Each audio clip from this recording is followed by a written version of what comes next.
The Raven by Edgar Allan Poe. Once upon a midnight dreary, while I was pondering, weak and weary, over many a quaint and curious volume of forgotten lore, while I nodded, nearly napping, suddenly came a tapping, as of some gentle rapping at my chamber door. "'Tis some visitor," I muttered, tapping up my chamber door. Only this and nothing more. Distinctly I remembered it was in the bleak December, and each separate dying ember wrought its ghost upon the floor. Eagerly I wished the morrow, vainly I sought to borrow from my books Circassian sorrow for the lost Lenore, for the rare and radiant maiden whom the angels named Lenore, nameless here forevermore. Presently my soul grew stronger, hesitantly then no longer. "Sir," said I, "or madam, truly your forgiveness I implore, but the fact that I was napping, so gently you came rapping, and so faintly you came tapping upon my chamber door, that I scarce was sure I heard you. I opened the door wide, darkness there, and nothing more. Deep into that darkness peering, long I stood there, wondering, fearing, doubting, dreaming dreams no mortal ever dared to dream before.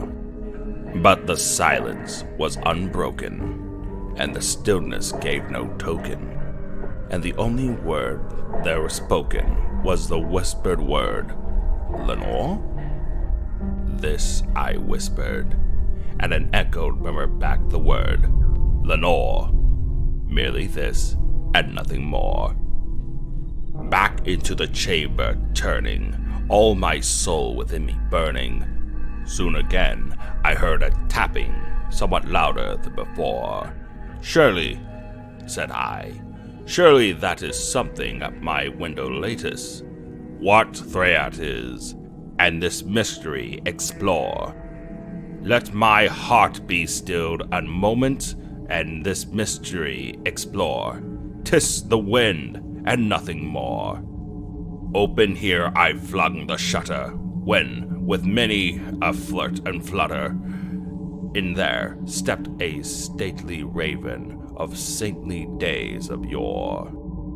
Not the least obeisance made he, not a minute stopped or stayed he, but with mine of lord or lady, perched upon my chamber door, perched upon the bust of Pallas, just above my chamber door, perched and sat, and nothing more.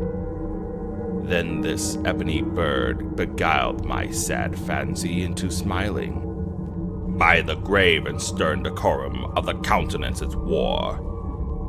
"Though thy crest be shorn and shaven, thou," I said, "art sure no craven, ghastly, grim, and ancient raven, wandering upon the nightly shore.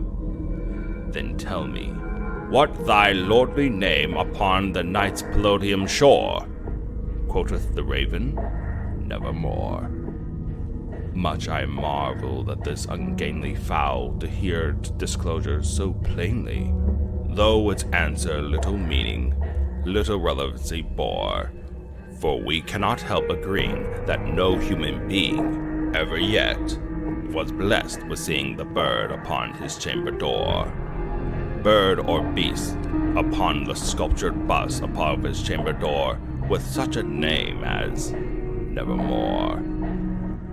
But the raven, sitting lonely upon the placid bust, spoke only that one word, as if his soul in that one word he did outpour. Nothing farther than he uttered, not a feather than he fluttered, till I scarcely more than muttered, "Other friends have flown before. On the morrow he shall leave me, as my hopes have flown before." Then the bird said, "Nevermore." startled by the stillness broken by reply so aptly spoken. "Doubtless," said I, "what is uttered is only stock and store, caught from some unhappy master, whom unmerciful disaster followed fast, and followed faster until his songs one burden bore, till the dirges of his hope that melancholy burden bore of never, nevermore." But the raven still beguiling all my fancy into smiling. Straight I wheeled into a cushioned seat in front of the bird and the bus and the door. Then upon the velvet sinking, I betook myself into linking fancy into fancy, thinking of the ominous bird of yore. What this grim, ungainly, ghastly, gaunt, and ominous bird of yore meant in croaking nevermore. This I sat engaged in guessing, but no syllable expressing to the fowls whose fiery eyes now burned into my bosom's core. This and more I sat dividing, with my head at ease reclining on the cushion's velvet lining that the lamplight glowed over. But whose velvet violet lining with the lamplight gloating o'er? She shall press, nevermore. Then, methought, the air grew denser, perfumed from an unseen censer, swung by seraphim whose foot walls tingled upon the tuffled door. "Wretch," I cried, "thy God had lent thee, by these angels he has sent thee, respite and nephany from the memories of Lenore. O quaff this type of nephany, and forget this lost Lenore."